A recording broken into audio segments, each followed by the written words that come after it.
السلام علیکم ورحمۃ اللہ وبرکاتہ نحمدہ ونصلی علی رسولہ الکریم اما بعد فاعوذ باللہ من الشیطان الرجیم بسم اللہ الرحمن الرحیم رب اشرح لی صدری ویسر لی امری واحلل عقدۃ من لسانی یفقہوا قولی۔ سورہ البقرہ دوسرا پارہ ہے اور آج ہم آیت نمبر 200 سے سٹارٹ کریں گے۔ پچھلی کلاس میں ہم نے حج کے بارے میں دیکھا۔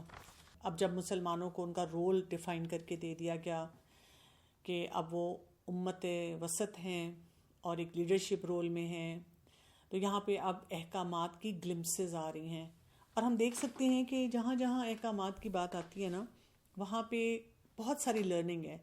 یعنی اسلام جو ہے وہ ہمیں صرف یہ نہیں بتاتا کہ کوئی ریچول ہے تو آپ نے اس کو ادا کرنا ہے۔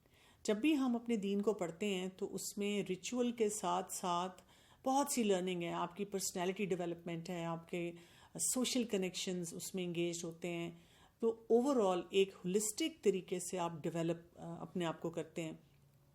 اسی لیے آپ دیکھیں گے کہ جو لوگ صرف ریچولز میں اندر رہ جاتے ہیں وہ پھر پریشان ہوتے ہیں، ان کو لگتا ہے کہ پتہ نہیں ہمارا ایمان نہیں ہے، ہم پتہ نہیں کیوں اتنا لو فیل کرتے ہیں، پتہ نہیں ہمارے اندر کیا کمی ہے، یا یہ کہ وہ کئی دفعہ بہت زیادہ اوور کانفیڈنٹ ہو جاتے ہیں اور وہ ریچولز کو ہی امپورٹنس دیتے ہیں اور باقی رشتوں میں اور باقی معاملات میں بہت تباہی پھیرتے ہیں۔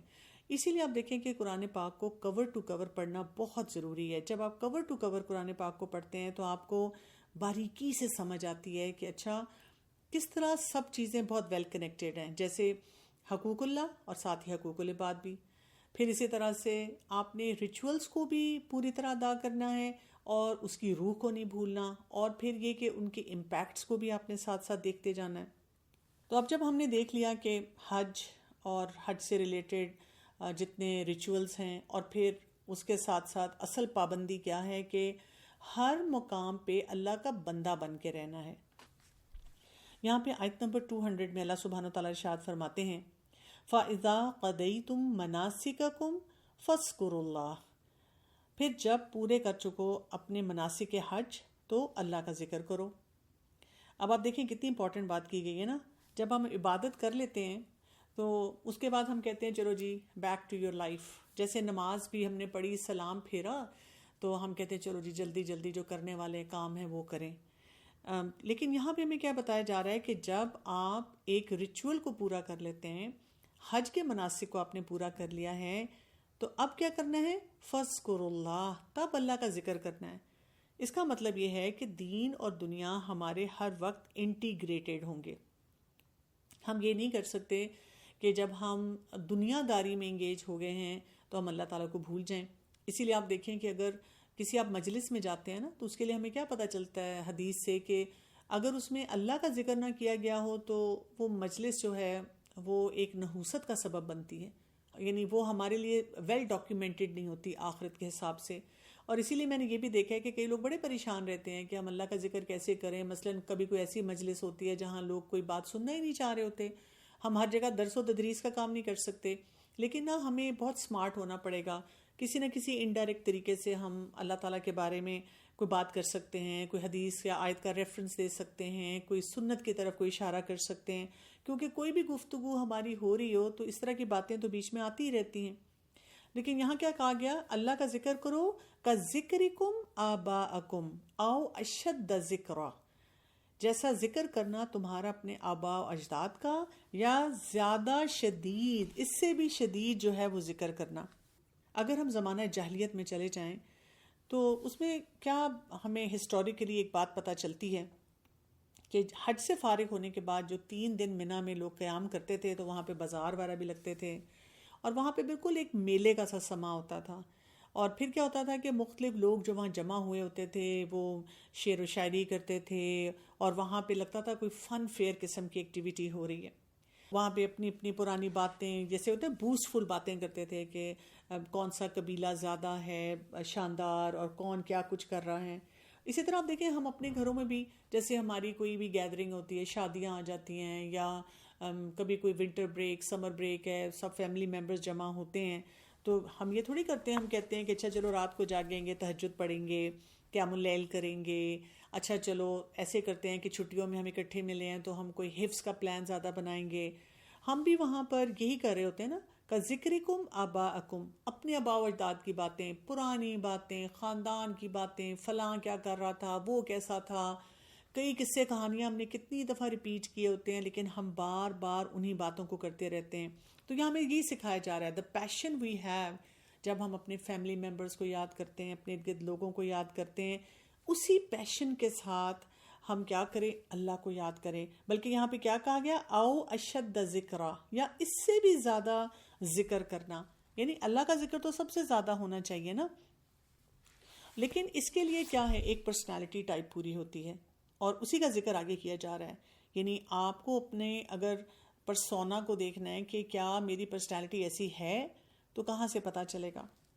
فَمِنَ النَّاسِ مَن يَقُولُ رَبَّنَا آتِنَا فِي الدُّنْيَا وَمَا لَهُ فِي الْآخِرَةِ مِنْ خَلَاقٍ. بس لوگوں میں سے کوئی ہے جو کہتا ہے، اے ہمارے رب دے ہمیں دنیا میں، اور نہیں ہے اس کے لیے آخرت میں کوئی بھی حصہ. اللہ اکبر. یعنی یہ پڑھنا ہی جو ہے نا آپ کو گوز بمپس دینا شروع کر دیتا ہے، کیونکہ یہاں پہ بات کیا کی جا رہی ہے کہ ان کا مائنڈ سیٹ کیا ہے ان لوگوں کا. یہ ریچولز بھی کر رہے ہیں لیکن فوکس کیا ہے، دنیا دنیا دنیا. دعائیں ساری دنیا کے لیے ہوتی ہیں، گھر بن جائے، شادی ہو جائے، اچھا پھر یہ ہو جائے، وہ مل جائے، یہ مل جائے، اللہ تعالیٰ اور کچھ نہیں چاہیے. یعنی دنیا کے لیے ہی وہ اتنے زیادہ پاگل ہوئے ہوتے ہیں، اور ان کی ساری دعائیں اسی ڈائریکشن میں جاری ہوتی ہیں. اسی لیے اللہ تعالیٰ کہہ رہے ہیں کہ پھر ان کا آخرت میں کوئی حصہ نہیں ہوتا. آپ دیکھیں دنیا کی جو ہماری دعائیں ہوتی ہیں نا، یعنی جب بھی ہم دنیا کی نظر سے مانگتے ہیں، جیسے ایک دفعہ میری ایک ریلیٹیو ہیں، وہ دعائیں کر رہی تھیں، تو میں نے ان سے پوچھا اچھا آپ کیا دعا کر رہی ہیں. انہوں نے کہا کہ بیٹے کی نوکری کے لیے دعا کر رہی ہوں، کل اس کا انٹرویو ہے، کہ اللہ کرے اس کی نوکری لگ جائے. تو میں نے ان کو مسکرا کے کہا کہ اچھا ویسے میں نے نہیں کبھی ایسی دعا مانگی.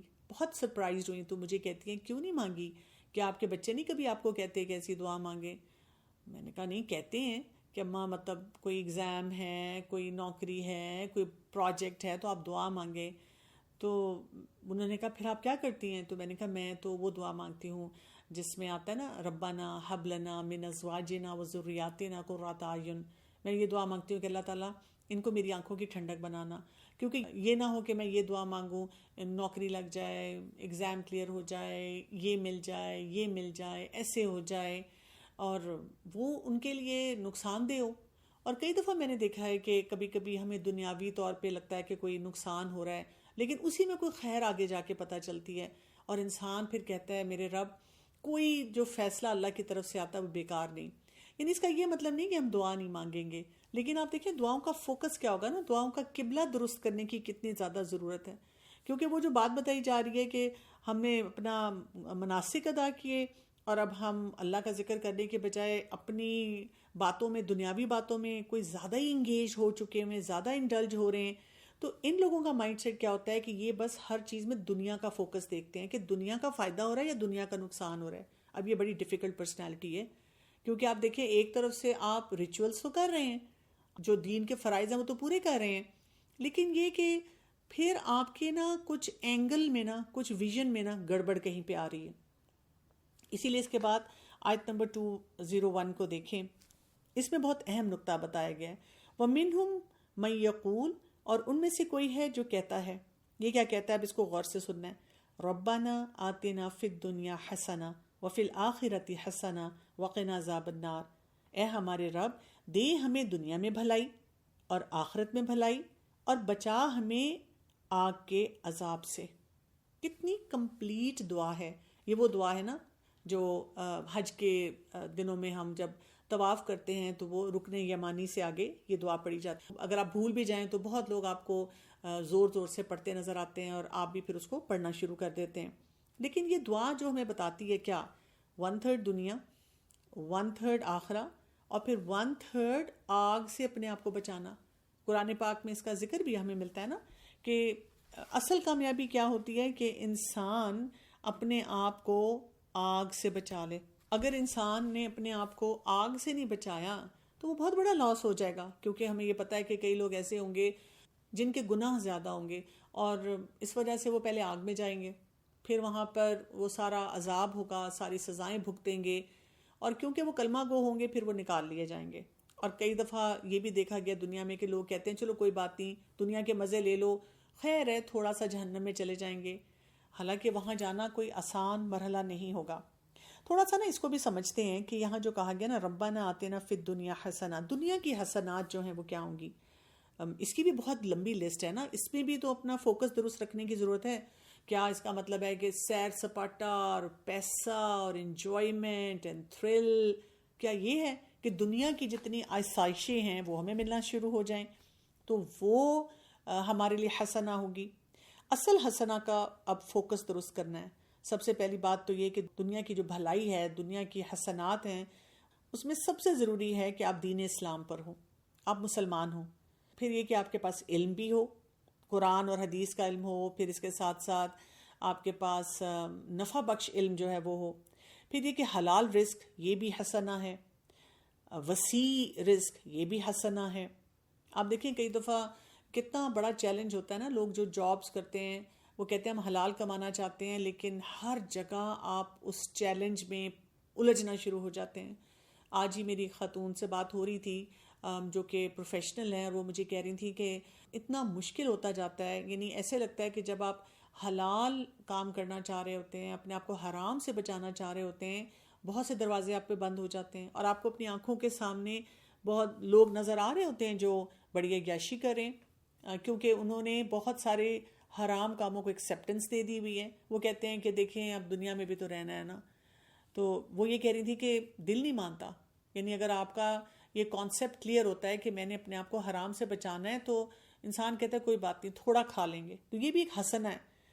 پھر یہ کہ وسیع رزق مانگنا چاہیے، کیونکہ آپ دیکھیں دین کا کام آپ کر رہے ہوں یا کوئی بھی آپ مشکل میں ہوں، تو جب رزق آپ کے پاس ہوتا ہے تو وہ ایز لاتا ہے نا، یعنی جب آپ کا بجٹ ٹائٹ ہونا شروع ہو جاتا ہے تو ان سے ٹینشن ہوتی ہے۔ اسی لیے وہ جو ایک مسنون دعا میں آیا نا، اللہم انی اعوذ بک من الکفر والفقر، جب ہم اللہ کی پناہ مانگتے ہیں کس بات سے؟ کہ کفر سے اور فقر سے، کیونکہ جب انسان کے اوپر کوئی رزق کی تنگی آتی ہے پھر انسان کئی دفعہ اللہ تعالیٰ سے گلے شکوے کرنا شروع کر دیتا ہے، یا کوئی نہ کوئی ایسی باتیں یا ایسے کام کرتا ہے جو کہ دین کے خلاف چلے جاتے ہیں۔ اسی طرح سے نیک زوج کا ہونا، اسپاؤس کا ہونا، یہ ایک بہت بڑی حسنہ ہے، اور یہ بھی ہم دیکھ رہے ہیں کہ جیسے جیسے وقت گزر رہا ہے this is becoming a big challenge. تو یہ دعا پڑھتے ہوئے ہمیں اس بات کو بھی ذہن میں رکھنا ہے۔ پھر یہ کہ نیک اولاد کا ہونا، پھر یہ کہ انسان کمفرٹ سے رہ سکے، راحت سے رہ سکے، اسی طرح انسان کو عمل صالح کرنے کی توفیق مل جائے۔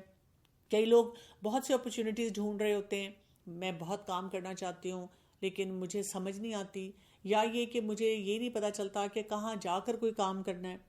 پھر اسی طرح نیک کام کرنے کی انسان کو توفیق مل جائے، یعنی آپ پھر اس کی نا بڑی لمبی چیک لسٹ بنا سکتے ہیں، جس میں صرف مٹیریلزم نہیں ہوگا یا دنیاوی نظر سے نہیں آپ دیکھیں گے کہ وہ حسنات دنیا کی کیا ہیں۔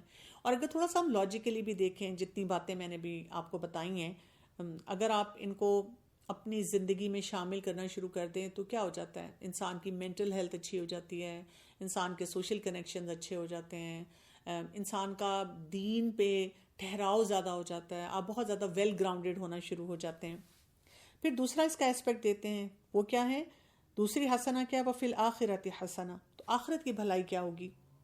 سب سے پہلے تو یہ کہ آسان موت ملے، اور اس میں وہ طویل حدیث یاد رکھ لیں کہ جب ایک انسان جو اچھا انسان ہوتا ہے جب دنیا سے جاتا ہے تو کتنی آسانی سے جاتا ہے، اس وقت بھی کتنا اس کو ویلکم فیل کروایا جاتا ہے، اور ایک جو انسان غلط طریقے سے یا کفر کی حالت میں اس کی موت ہوتی ہے تو اس کے لیے کتنی مشکلات ہیں، یعنی موت کے ساتھ ہی مشکلات شروع ہو جاتی ہیں۔ دنیا تو اس نے مشکل گزار ہی لی۔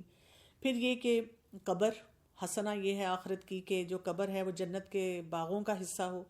پھر اس کے بعد یہ کہ حشر کے جو سارے مراحل شروع ہو جاتے ہیں کہ وہاں پر انسان امن اور چین سے ہو، پتہ ہوگا نا کہ میں نے کیا کیا ہے، تو پھر انسان امن اور چین سے رہے گا۔ پھر یہ کہ عرش کا سایہ نصیب ہو، اس کی بھی پھر جو چیک لسٹ ہے وہ ہمارے پاس ہونی چاہیے۔ جب ہم یہ دعا مانگ رہے ہوں گے تو پھر ہم غور و فکر بھی کریں نا کہ کیا ہم وہ سارے کام کر بھی رہے ہیں کہ نہیں۔ اسی طرح انسان آگ سے بچ جائے، پل صراط سے جب گزرنا ہے تو دیکھیں انسان کے سامنے لوگ کٹ کٹ کے گر رہے ہیں، کس طرح زخمی ہو رہے ہیں، اس وقت کتنی ڈیسپریشن ہوگی کہ کاش ہم نے دنیا میں تیزی سے یہ سب کام کیے ہوتے۔ پھر یہ کہ اللہ کی رضا حاصل ہو، اللہ کا قرب حاصل ہو، اللہ کا دیدار حاصل ہو. تو اب دیکھیں کہ یہ دعا مانگنا جو ہے نا، یہ بتاتا ہے کہ انسان کی زندگی میں کتنا بیلنس ہے، کہ دنیا میں بھی وہ کس فوکس کے ساتھ رہتا ہے.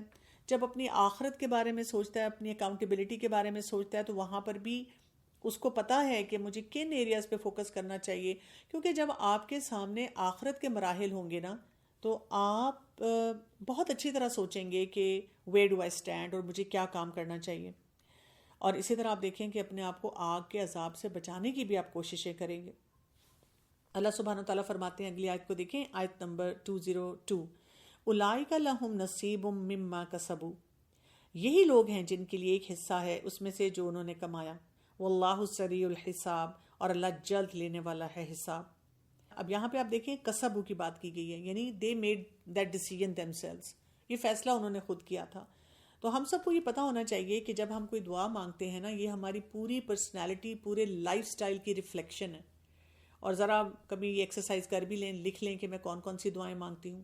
میں کئی دفعہ یہ بات شیئر کر چکی ہوں کہ میں نے تو نا کوشش یہ کی ہوئی ہے کہ جب بھی مجھے کوئی دعا مانگنی ہوتی ہے تو میں قرآنی اور مسنون دعاؤں پہ رہتی ہوں.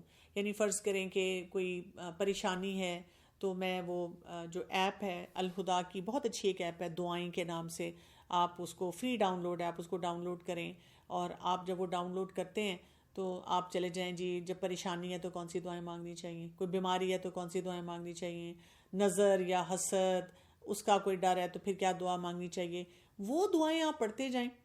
ٹھیک ہے، اور فیملی کے لیے کیا مانگنا چاہیے، آخرت کے لیے کیا مانگنا چاہیے، جب آپ کو اپنے گناہ یاد آ رہے ہیں تو کیا مانگنا چاہیے. اب آپ کیا کریں کہ وہ دعائیں پڑھتے جائیں، اور جب آپ پڑھیں تو اس کی ٹرانسلیشن بھی دیکھیں. جب اس کی ٹرانسلیشن دیکھیں تو پھر جو آپ کی پریشانیاں ہیں، دکھ ہیں، چاہتے ہیں، ضروریات ہیں، وہ اپنے دل میں ان کے بارے میں سوچتے رہیں، تاکہ دعاؤں میں بیلنس آئے. جب دعاؤں میں بیلنس آئے گا نا، تو آپ کی اپنی پرسنالٹی کے اندر بھی بیلنس آنا شروع ہو جائے گا. اس کے بعد آیت نمبر 203، وَاذْكُرُوا اللَّهَ فِي أَيَّامٍ مَّعْدُودَاتٍ، اور یاد کرو اللہ کو ان گنے چنے دنوں میں. فَمَن تَعَجَّلَ فِي يَوْمَيْنِ، تو جو کوئی جلدی کرے دونوں میں، فَلَا إِثْمَ عَلَيْهِ، تو نہیں کوئی گناہ اس پر. یہاں پر ایام تشریق کی بات ہو رہی ہے نا، جو ذی الحجہ کی 11، 12 اور 13 تاریخ ہے. اور ان ایام میں جو افضل عمل ہے وہ کیا ہے؟ اللہ کا ذکر کرنا، تاکہ اللہ کا قرب حاصل ہو سکے.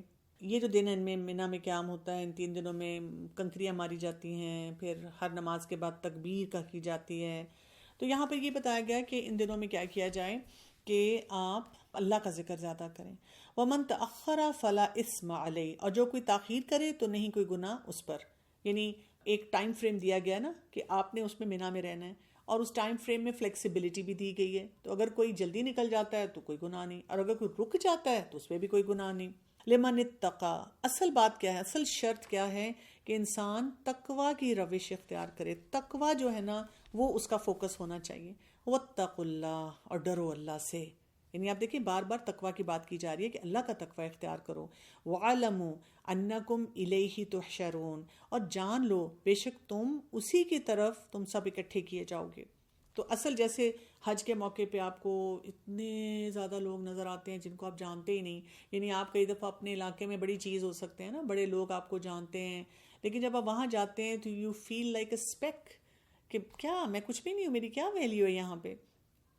آپ بڑے سے بڑے ہوٹل میں وہاں رہ لیں، لیکن کیا ہے جب آپ حرم میں آ جاتے ہیں تو آپ عام انسانوں کی طرح ہیں. وہاں پر سب کو اسی طرح سے آنا ہے، اسی طرح سے رہنا ہے، اسی طرح سے اللہ کے آگے جھکنا ہے. تو اصل بات کیا ہے یہاں پر کہ ہم یہ یاد رکھیں کہ ایک دن ہم اللہ تعالیٰ کے آگے بھی جمع کیے جائیں گے. یعنی جب ہم حج اور عمرے کے لیے جاتے ہیں نا، تو ایک قسم کی ہماری باقی زندگی پاز پہ لگ جاتی ہے. جب وہ زندگی پاز پہ لگتی ہے تو ہمیں یہ سمجھ آتی ہے کہ یہاں پر بہت کچھ میرے کرنے والا ہے اور مجھے اب اس پہ توجہ دینی ہے. پھر اس کے بعد کہا گیا آیت نمبر 204، ابھی ہم نے دعا کے حساب سے بھی 2 کیریکٹرز کو آئیڈینٹیفائی کیا، تو یہاں پر بھی ہم دیکھیں گے کہ ہمیں 2 کیریکٹرز نظر آ رہے ہیں.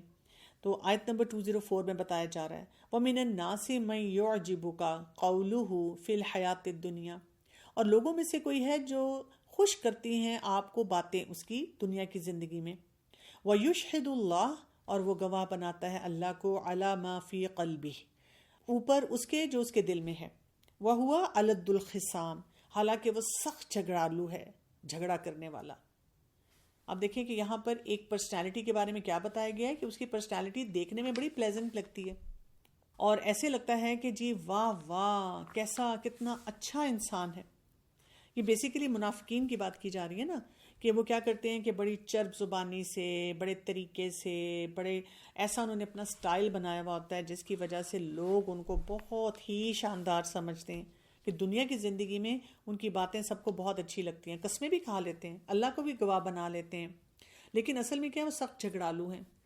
خواتین کچھ ہوتی ہیں نا جو ڈومیسٹک ابیوز کے اس میں مسئلوں میں گھری ہوئی ہوتی ہیں، ان کو ایسا چیلنج بہت آتا ہے، یعنی وہ کیا کہتی ہیں کہ جی میرے ہسبینڈ سوشلی اتنے پلیزنٹ ہیں، اپنے دوستوں کا، باقی لوگوں کا آؤٹ آف وے جا کے خیال رکھتے ہیں، اور گھر آ کر اتنا چیختے چلاتے ہیں، اتنا برستے ہیں، گرجتے ہیں کہ لگتا ہے کہ پوری ان کی پرسنالٹی ٹرانسفارم ہو گئی ہے، اتنا جھگڑا کرتے ہیں۔ اب وہ کہتی ہیں کہ میں کسی کو بتا ہی نہیں سکتی، اگر میں کسی کو بتاؤں تو لوگ مانتے نہیں ہیں، یعنی ایک قسم کا ان کا پرسونا ایسا بن چکا ہوتا ہے۔ اسی طرح آپ دیکھیں کئی دفعہ مائیں بھی ایسے کر رہی ہوتی ہیں کہ جب لوگوں کے سامنے اپنے بچوں کے ساتھ بات کرتی ہیں تو بچے بیچارے بھی بے ہوش ہونے والے ہوتے ہیں کہ میری اماں ابا کیسے مجھ سے بات کر رہے ہیں، کہ اتنا پیار محبت، اور بیٹا آ جاؤ، بیٹا چلتے ہیں، اور اپنے بچوں کی تعریفیں بھی کریں گے سب کچھ، لیکن جب تنہا ہوں گے اپنے انہیں بچوں کے ساتھ تو کیا ہو جائیں گے؟ الد الخصام، سخت جھگڑالو، سخت غصے سے بات کرنے والے۔ This is not a good personality. آپ دیکھیں کہ یہ جو پرسنالٹی ہوتی ہے یہ اپنے لیے بھی تباہی لے کر آتی ہے اور دوسرے لوگوں کے لیے بھی بہت زیادہ مشکلات لے کر آتی ہے۔ ایسا انسان جو ہوتا ہے کوئی اس کے ساتھ رہنا بھی نہیں چاہتا، لیکن بڑی مشکل میں ہوتا ہے۔ کیوں؟ اس لیے کہ اس نے آپ کے ساتھ یعنی مسئلے مسائل جو ہوتے ہیں نا اس نے بڑھا دینے ہوتے ہیں۔ ایک حدیث میں آتا ہے رسول اللہ صلی اللہ علیہ وسلم نے فرمایا، لوگوں میں سے اللہ کو سب سے زیادہ ناپسند وہ شخص ہے جو بہت جھگڑا کرنے والا، عداوت رکھنے والا، بہت بحث اور مباحثے کرنے والا ہے۔ تو اس معاملے میں نا انسان کو اپنے آپ کے اوپر بہت کنٹرول کرنے کی ضرورت ہے۔ اور بات یہاں پہ ختم نہیں ہو رہی کہ وہ لوگوں کے سامنے کیسا ایک آؤٹ لک بناتا ہے اور گھر کے اندر وہ کیسا ہے، یا یہ کہ اصل پرسنالٹی اس کی کیسی ہے۔ لوگوں کے ساتھ بھی وہ یہ کرتا ہے کہ ایک دم جب لڑنے پہ آتا ہے تو بس وہ بالکل سب کی تباہی پھیر دیتا ہے۔ اور اس کے بارے میں اگلی آیت میں کیا کہا گیا؟ آیت نمبر 205، وَإِذَا تَوَلَّى، اور جب وہ منہ موڑتا ہے، سعى فِي الْأَرْضِ، اور کوشش کرتا ہے زمین میں، لِيُفْسِدَ فِيهَا، تاکہ وہ فساد کرے اس میں، وَيُحْلِكَ الْحَرْثَ وَالنَّسْلَ، اور ہلاک کر دے کھیتی اور نسل کو، وَاللَّهُ لَا يُحِبُّ الْفَسَادَ، اور اللہ تعالیٰ نہیں پسند فرماتا فساد کو۔ اب یہاں پر بیسیکلی تو ایک کریکٹر کی بات کی جا رہی تھی، اصل اس کا ایک طریقہ کار کیا ہوتا ہے؟ فساد۔ فساد کیا ہوگا؟ کسی چیز کا اعتدال سے نکل جانا، یعنی یہ فساد انسان اپنے نفس میں بھی کر سکتا ہے کہ آپ اپنے جذبات پہ قابو نہ پائیں، آپ ایموشنلی انٹیلیجنٹ نہیں ہیں، اپنے جسم میں بھی کر سکتا ہے کہ آپ جو مرضی کھا رہے ہیں، پی رہے ہیں، نیند ٹھیک نہیں کر رہے، ایکسرسائز نہیں کر رہے، تو آپ کو جسمانی بیماریاں بھی بہت زیادہ ہو رہی ہیں، جس کو آپ کہہ رہے ہیں کہ جی جینیٹکس میں میرے آ رہی ہیں، جبکہ یہ تو آپ کا اپنا فساد ہے۔ پھر اسی طرح سے اپنی انوائرمنٹ میں بھی ہر طرف فساد کرتا ہے۔ آپ دیکھیں کئی لوگ ہوتے ہیں بڑی بڑی گاڑیوں میں آتے ہیں، بڑا اپنا شو آف کرتے ہیں، بڑا برانڈڈ لائف سٹائل دکھاتے ہیں، لیکن جگہ جگہ کوڑا پھینک دیتے ہیں، گند مچا دیتے ہیں، جگہ جگہ لوگوں سے لڑنا شروع کر دیتے ہیں۔ اس طرح سے ان کے رویے جو ہوتے ہیں وہ درست نہیں ہوتے۔ تو ایک طرف وہ دیندار نظر آتے ہیں، دوسری طرف وہ لوگوں کو مشکلات میں ڈالنا شروع کر دیتے ہیں۔ اس فساد میں اور بھی چیزیں آ جاتی ہیں، جیسے ناپ تول میں کمی کر لیتے ہیں، قطع رحمی کرنا شروع کر دیتے ہیں، اسی طرح کھیتوں کو جیسے پیسٹیسائڈز اور ایسی ایسی ادویات کا استعمال کر کے ان کو خراب کرتے ہیں، نسل کو خراب کرتے ہیں، ابورشنز کی طرف موٹیویٹ کرتے ہیں، یا یہ کہ کہتے ہیں کہ فیملی پلاننگ ایسی کرو کہ بس بچے ہی نہ پیدا کیے جائیں گے، بالکل بس ایک بچے پہ آپ آ جائیں۔ تو اس میں دیکھیں کہ کتنا زیادہ ایک مشکل سسٹم آ جاتا ہے۔ اور آپ کو پتہ ہے جیسے انوائرمنٹل پولوشن کے لیے تو کتنا کنسرن ہے گلوبل لیول پہ۔ ایک ایکسپرٹ کے مطابق 2050 میں سمندر میں مچھلیوں سے زیادہ پلاسٹک ہو جائے گا، اور اسی لیے ہم دیکھتے ہیں کہ جب وہ بار بار انوائرمنٹلسٹ ڈراتے ہیں تو پھر لوگ تھوڑی سی کوشش کرتے ہیں، ایفرٹ کرتے ہیں کہ کسی طرح سے جیسے پلاسٹک کو کم کیا جائے اور اس طرح کے جو کام ہیں ان کو ٹھیک کیا جائے۔ تو یہاں پر ایک وہ جو پرسنالٹی فساد والی بتائی گئی ہے، تو یہ بہت زیادہ ضروری ہے کہ انسان اپنے آپ کو اس طرح کی چیز سے بچا کے رکھے۔ واللہ لا یحب الفساد، اس میں والدین کا بھی رول آتا ہے کیونکہ دیکھیں ہم ایک تو رول ماڈل ہوتے ہیں نا اپنے بچوں کے سامنے، ہم رول ماڈلنگ کریں کہ ہم تباہی نہیں مچا رہے کسی قسم کی.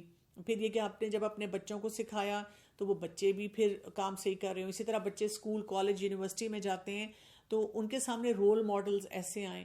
جب وہ رول ماڈلز آئیں گے تو پھر کیا ہوگا کہ پوری سوسائٹی صحیح راستے کی طرف جانا شروع ہوگی.